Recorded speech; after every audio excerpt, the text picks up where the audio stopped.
What is up? Hopefully you guys are having a wonderful day. Back here with some Borderlands 4 gameplay for you.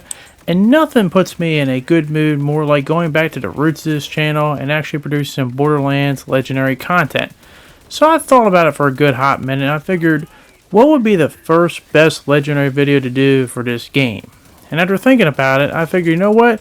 What do people like to do the most? They like to have a weapon that they can use to easily farm bosses real quick and efficiently, so they can constantly keep that farming speed efficiently up as quickly as possible. So I figured, you know what? Why don't we do this certain weapon, especially when it's paired up with another item that can really make farming such a breeze, and that would be the Kickballer. But of course, the most important thing about the Kickballer is, where do we get it? And alas, that's next. So in order to get the Kickballer, you want to go into the Fade Fields, and you want to fight the enemy Sludgemaw.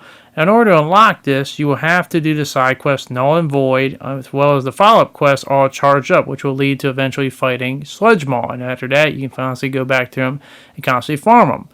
But I do want to warn you about Sludgemaw. Now, I don't necessarily think he is tough. I mean, he has his moments, but the most frustrating part about Sludgemaw is that he is a pretty bug glitch out boss.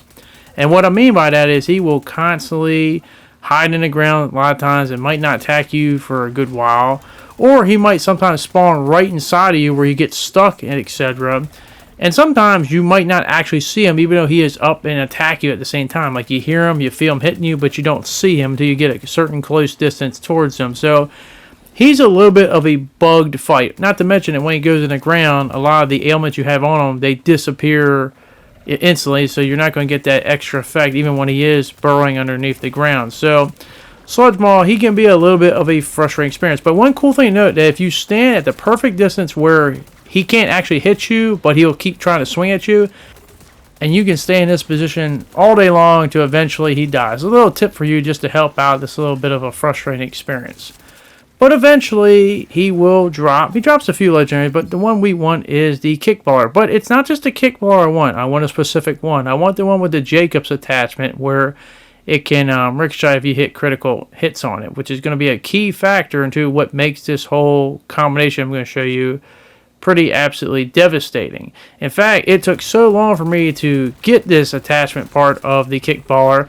I actually, believe it or not, I actually got a phosphine camo, or like the rainbow camos like they call it, from this gun. I actually got that before I actually got the Jacobs, and it actually took a good hot minute, but yeah, that's what the whole phosphine camo looks like, in case you were wondering. As I said, it's not really anything in the effect of the gun, but just that it looks cool, which I will show off a little bit later. But yeah, this took a good while for it to eventually did drop, and eventually took me going to Ultimate Vault Hunter mode level 5 to eventually having this thing go down. But eventually it does drop that, and it does give me that Jacobs attachment, and that Jacobs attachment is going to be very key. As I said before, you know, when you hit critical hits, it will ricochet off the nearby enemies. That's going to be very important with another combination that I'm going to show you real shortly. But let's look at the Kickballer, and it's kind of a cool gun. I do like the front of it. It does look really cool. But alas, I was telling you about the camo, and the cool part of this game is when you unlock a camo, get a phosphine camo, you can put that one on any version of the guns once you unlock it. So even though the Kickballer I got with the phosphine camo wasn't the Kickballer I wanted, I can now put it on the one I wanted. So yeah, that makes it look really, really sick. I do like how it looks on the front part of the gun, which is going to be the little, I guess you call, balls with the spears on it going to be shooting out. But yeah, it is a pretty dope looking gun nonetheless. But let's look at the red lettering, "Let's Go Diamond Ponies," and obviously a reference to an older Borderlands character in Butt Stallion. And basically, when this thing shoots out, it's like a detonation that you haven't seen before. I mean, even though it's a Mali 1 gun, Mr. Tor has to be a little bit proud of that, because when it explodes and it goes off, it goes off. It goes off real good. Now, it's not a gun that has a fast firing range, you'll see. It just basically lobs these orbs, and it's very inaccurate. So you can fight, you know, small enemies, but probably not the best in terms of real small enemies that move really quick. I mean, I guess you can get them caught in a detonation, but you'll see in a moment what I'm talking about. So when you do fire the gun, and keep in mind that I got the charge up version, unfortunately. I'd rather just have the one you just fire it normally, but nonetheless, it's still the same thing. When you fire it kind of goes straight, then right, then left, then repeats. I usually like to aim a little bit on the ground in case you have a closer enemy, but you might not want to get too close. A little hint, spoiler for future. And here's the one that doesn't charge up. That's just basically how it fires. But basically, you might want to test it out just a little bit. Sometimes you want to fire maybe a little bit to the ground, and maybe you want to fire a little bit higher up. You want to get later on enemies. So it's not the most accurate thing. But the next thing to make this dynamic duo unstoppable for boss killing is you're going to need a certain throwing knife that everyone is searching high and mighty for. I got lucky to get it from Shadow Pelt, and it can drop from anywhere, which can be a problem because it's not like there's a dedicated source for it, but is the throwing knife that has a certain augment towards it, and that is the penetrating augment. So with the penetrator augment, basically whenever you throw and hit someone with the throwing knife, you basically have them guaranteed where any hit you hit on them for the next 5 seconds is all considered a critical hit. So when you combine that with the fact that this weapon having that modifier with Jacobs where all critical hits get ricocheted to the nearby enemy, and you just have that boss you're fighting, and with it how it detonates, and when you see it, it detonates.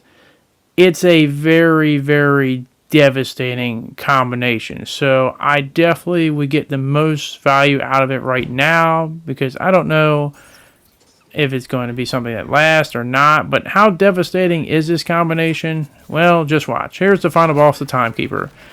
Nice to see you, Timekeeper. And yeah, everything just basically detonates and explodes, and he's basically done until we get phase 2 of his fight. And is it going to be maybe a little bit tougher, a little bit more of a fight?